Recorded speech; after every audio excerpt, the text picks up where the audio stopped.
না না, আমাকে তো যেতে দেওয়া হলো না। আমি তো যাচ্ছিলাম, আমাকে যেতে দেওয়া হয়নি। আমি কয়েকদিন ধরে এই ব্যাপারটা নিয়ে অত্যন্ত তৎপর, কারণ এই ধরনের ঘটনা নির্বাচনের আগে পরে যখনই হোক কখনোই আমাদের কাছে প্রত্যাশিত নয়, আমরা এই ঘটনার নিন্দা তো করবই।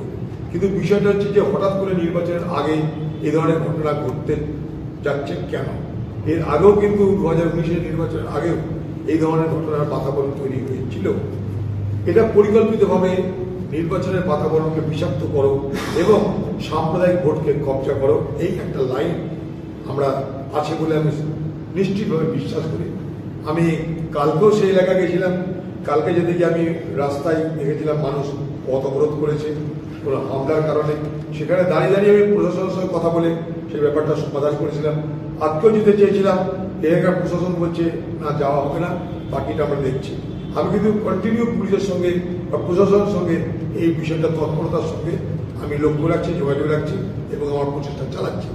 এছাড়া যেখানে যেখানে আমাদের কংগ্রেসের নেতৃত্ব আছে, দেখবেন বেলডাঙ্গা, রেজিনগর, গঙ্গার ওপার অর্থাৎ শক্তিপুর, বাজার সর্বত্র আমরা হাইপার অ্যাক্টিভ। আমাদের কংগ্রেসের কর্মীরা অত্যন্ত সক্রিয়। এই ধরনের ঘটনা আমরা কিছুতেই করতে দেব না। স্বার্থান্বেষী শক্তি নির্বাচনে জেতার জন্য মানুষের কথা না বলে যারা সাম্প্রদায়িকতার রাজনীতি করতে ভালোবাসে সেই ধরনের শক্তিগুলো এই ঘটনার পিছনে জড়িত। আমি খুব দায়িত্ব নিয়ে কথা বলতে পারি, শুধু এখন নয়।